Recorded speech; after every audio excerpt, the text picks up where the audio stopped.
میں نے دیکھا کہ پاؤں چوم رہے ہیں اور پورے واقعے کا سیاق و سباق کا میں چشمدید گواہ ہوں۔ اگر آپ نے اسے کوٹ کر دیا کہ وہ جا کے سجدے میں چلے گئے اپنے پیر کے۔ اعلیٰ حضرت کی مسجد میں آج بھی نماز کے بعد بلند آواز سے کلمہ نہیں پڑھا جاتا، لیکن پنجاب جو بریلویوں کا گڑھ ہے، اس کی 99.9% مساجد میں سلام پھیرتے ہی کلمہ بلند آواز سے پڑھتے ہیں۔ جو بیچارے رکھتے جن کی رہ گئی ان کی نماز ڈسٹرب ہوتی ہے۔ جو کافر کہتے ہیں وہ بھی یہی کہتے ہیں کہ یہ کافر ہیں، تم ان کو کافر کہہ رہے ہیں، یہ تو کوئی لاجک ہی نہ ہے۔ میں کیسے کہہ دوں کہ میں نے لوگوں کو قبروں پہ سجدے کرتے ہوئے نہیں دیکھا؟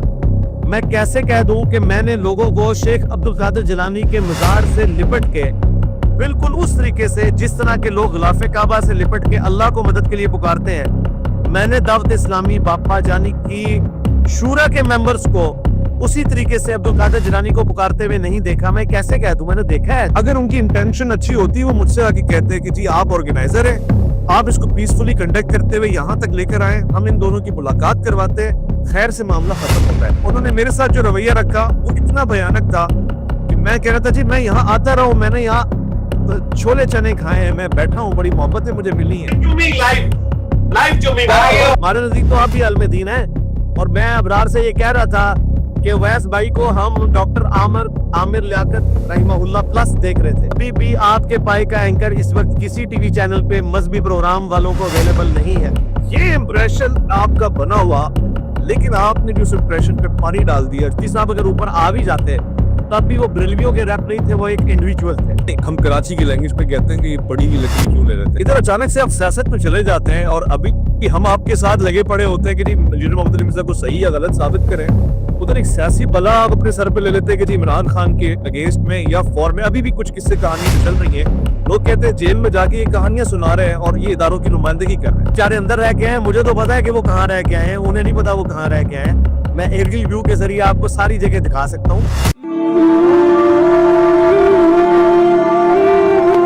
سلامتی ہے ان آنکھوں پہ جو ہدایت پہ نظر جمائے بیٹھی ہیں۔ میں آج مختصر رکھوں گا اس لیے کہ مدت کے ساتھ ایک شخص کے ساتھ لڑائی جھگڑا اختلاف چلا آ رہا ہے، مگر آج اسی شخص کو اپنے عدالتی کٹہرے میں، یعنی عدالت تو نہیں ہے مگر یہ آپ کی عدالت ہے جس میں لیے بیٹھا ہوں، اور اس شخص کی تعریف اس لیے کروں گا کہ پروگرام شروع ہونے سے پہلے اس کی ایبسنس میں یہ جملہ کہہ دوں کہ ایٹ لیسٹ وہ حاضر ہو گیا۔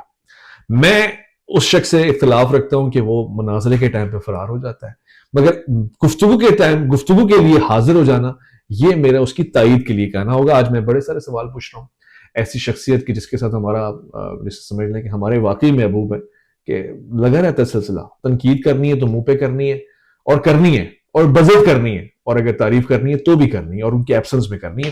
انجینئر محمد علی مرزا سے آپ کی ملاقات کرواتے ہیں، ہم ساتھ بیٹھے ہوئے ہیں اور پروگرام کا آغاز ہو جاتا ہے۔ السلام علیکم ورحمۃ اللہ۔ وعلیکم السلام ورحمۃ اللہ وبرکاتہ، ولا حول ولا قوة الا باللہ، اللہم صلی علی محمد وعلی آل محمد، رب اشرح لی صدری ویسر لی امری واحلل عقدۃ من لسانی یفقہوا قولی۔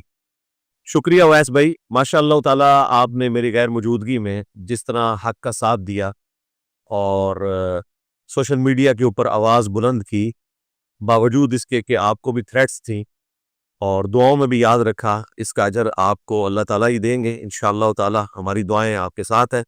مجھے جیل کی تنہائیوں میں جب یہ چیز پتہ چلی تو میں نے آپ کے لیے دعائیں خیر کی، آج بھی کرتا ہوں مرتے دم تک انشاءاللہ، آپ کے لیے، آپ کی فیملی کے لیے دعائیں کرتا رہوں گا انشاءاللہ تعالیٰ۔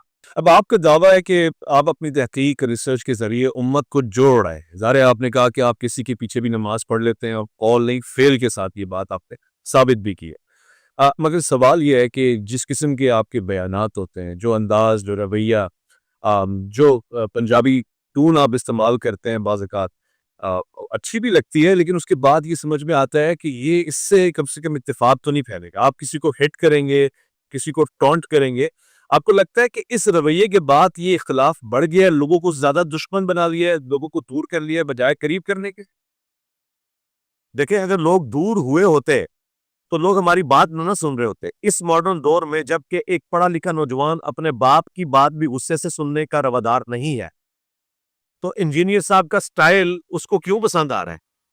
جین زی کی ڈائنامکس بالکل ڈیفرنٹ ہے، ان کو ان کی لینگویج میں بات کرنی ہے۔ میری بات کیوں آج سنی جا رہی ہے؟ پوری دنیا میں سب سے زیادہ